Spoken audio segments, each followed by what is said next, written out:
So let's imagine you're secretly recording an official demanding a bribe. You publish the clip, boom. You could be prosecuted for unauthorized recording.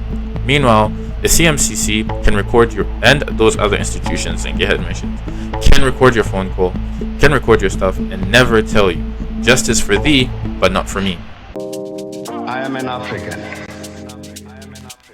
Alright, let's be fair. We've thrown a lot of shade and it's deserved. But this new Cybersecurity Act isn't all bad. The bill does get a few things right. First, it finally separates cybersecurity from cybercrime enforcement. This was a major criticism of the 2021 law. It lumped everything together from fighting hackers to spying on citizens.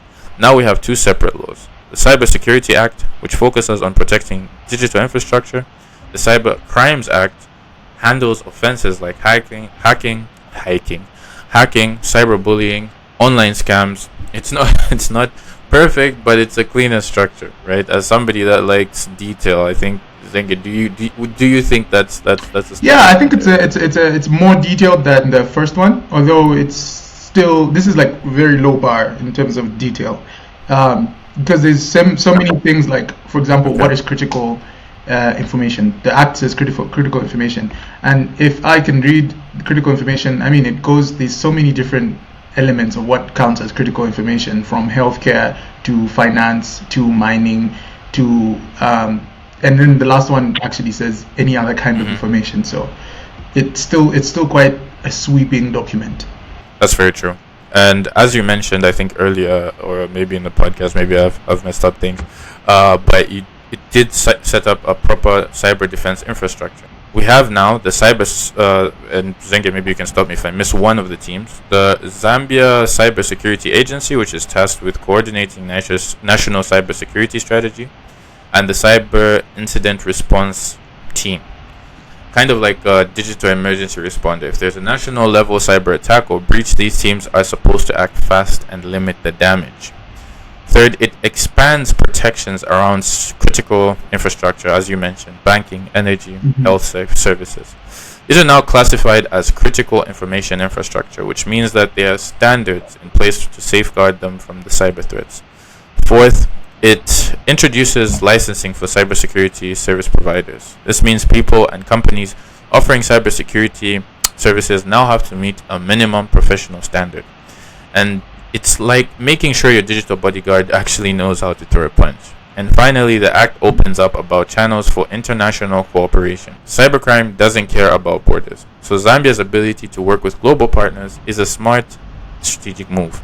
Interpol, AU partners, even US and European agencies, we need those links. So Zenge, what do you think of this new act or bill or law, or I don't know those words? Well, it's an act now because it's been passed. The bill is when it's in process parliament. An act is when it's actually been signed by the president and been passed. So it is an act and enforceable by law.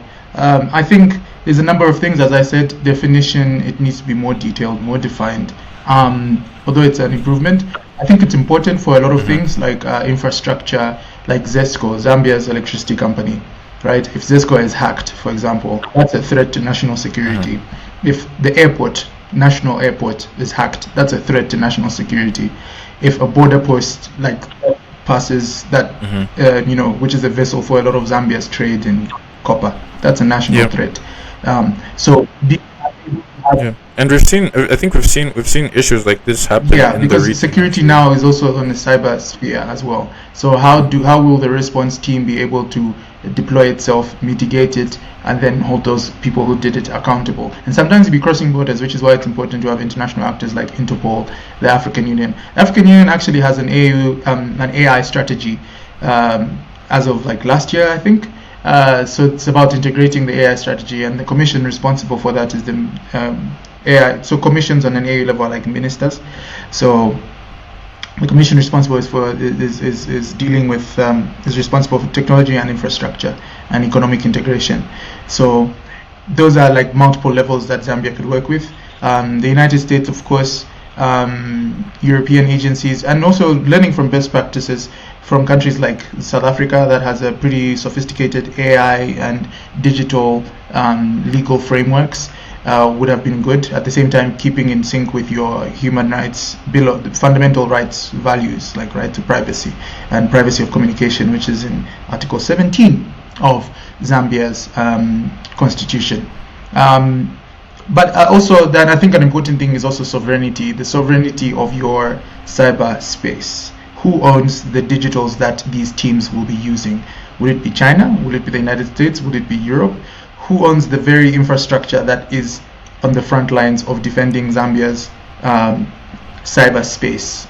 Right. So, yeah, I think that's an important question that we don't know right now. We don't have the answer for. Because for a country to be able to enforce it, you also need to be able to at least, imagine if the cyber agency itself was hacked by another country. So who defends the cyber agency, right? So it's about capacity and ownership as well. Yeah, I think that's a really great question. So, to our viewers who are listening to this or watching this, what do you think about the new Cybersecurity Act? Is it a step in the right direction, or are we taking 5 steps backwards? As per usual, like, subscribe, please share, and if you want to dive in depth into this podcast episode, this YouTube video episode, you can check out an in-depth episode which we just did with Joanne, who is an amazing journalist who looks at all these things, press freedom in Southern Africa, and she really brought a lot of things to light. So please be sure to check that out. See you guys on the next one. So we have those provisions in there. Yes, they are good, but if we're going to have a provision that will stop me from publishing something, maybe I'm a whistleblower, I publish something, when it's true, someone will wake up and say, oh, we are done here, we have been exposed, hey, can you just charge them with publication of false news or whatever, as provided for in section 22 of the cybercrime. So then there is everything wrong, because clearly we might get there, and that's why we are raising this. We don't want to sit and begin to see these things and say, oh, we should have said it. We're saying it because we don't want it to be used in such a way. The best would be we raise issue, we blow the whistle and say this is what we see in these laws, so people are aware, so that you're not caught off guard when you begin to see people being questioned, or you might not even know actually that people are being questioned. The next thing you just hear is that John is serving a 5-year sentence. How? What did this happen? You totally have no idea.